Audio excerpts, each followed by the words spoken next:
नमस्कार बच्चों। कल हमने वर्ण के बारे में पढ़ा था। जैसा कि आप जानते हैं कि बच्चों, हवा जो होती है सांस लेने के लिए बहुत ज़रूरी होती है। लेकिन मज़ेदार बात आपको पता है कि हवा से जो हम साउंड क्रिएट करते हैं उसमें भी हमें मदद मिलती है। हम जो भी आवाज़ निकालते हैं, जो भी ध्वनि निकालते हैं, उसमें हवा का बहुत बड़ा रोल होता है। बच्चों, वन के बारे में पढ़ रहे थे, एक बार रिवीजन करेंगे उसकी। वन क्या होता है? मुख से निकली जो ध्वनियाँ होती है, मानव मुख से निकली जो भी ध्वनियाँ होती हैं उनको हम वन कहते हैं। और वर्ण जो होते हैं उनके हम टुकड़े नहीं कर सकते। इसलिए देखो, भाषा की सबसे छोटी इकाई कहते हैं इसको हम, क्योंकि इसके हम और टुकड़े नहीं कर सकते। उसके बाद हमने पढ़ा था कि वर्णों के दो भेद होते हैं, स्वर तथा व्यंजन। स्टूडेंट्स, आगे पढ़ने से पहले पिछला रिवाइज करते रहो और उसको लिंक करते रहो, ताकि जब आप चीज़ें कनेक्ट करते जाओगे तो आपको समझने में आसानी होगी और पिछली चीज़ें आपको भूलेंगी नहीं।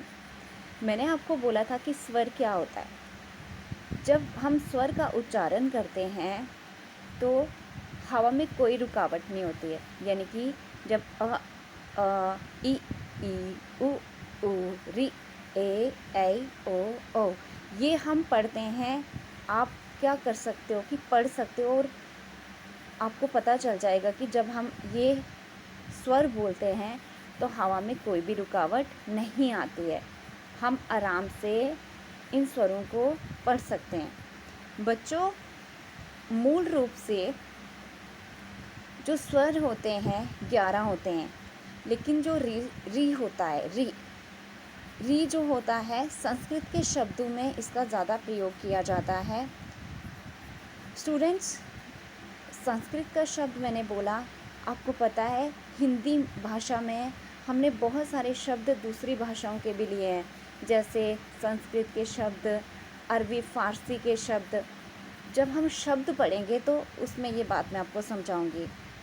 स्टूडेंट्स, उच्चारण में लगने वाले समय के आधार पर स्वरों के 3 भेद होते हैं, हरिस्व स्वर, दीर्घ स्वर और पुलुत स्वर। स्टूडेंट्स, हरिस्व स्वर को शॉर्ट वॉवल्स भी कहते हैं। जिन स्वरों के उच्चारण में बहुत कम समय लगता है, यानी कि एक मात्रा का समय लगता है, उन्हें हम हरिस्व स्वर कहते हैं। और इन्हें मूल स्वर भी कहते हैं।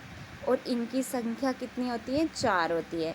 कौन कौन से? ये आ, ई, उ, री। ये कौन से स्वर हैं? ये हरिस्व स्वर। एक बार रिवाइज करेंगे। जिनको बोलने में, जिनका उच्चारण करने में बहुत कम समय लगता है, उनको हम क्या कहते हैं? हरिस्व स्वर कहते हैं, यानी कि शॉर्ट वॉवल कहते हैं। स्टूडेंट्स, नेक्स्ट हमारा आता है दीर्घ स्वर। दीर्घ स्वर को हम लॉन्ग वॉवल्स कहते हैं। जिन स्वरों के उच्चारण में हरिस्व स्वर से दुगना समय लगता है, यानी कि 2 मात्रा का समय लगता है, उन्हें हम दीर्घ स्वर कहते हैं। इनकी संख्या कितनी होती है? 7 होती है। आ, ई, उ, ए, ऐ, ओ। स्टूडेंट्स, इसके साथ ही नेक्स्ट हमारा आता है पुलित स्वर। पुलित स्वर वो स्वर होते हैं जिनको बोलने से,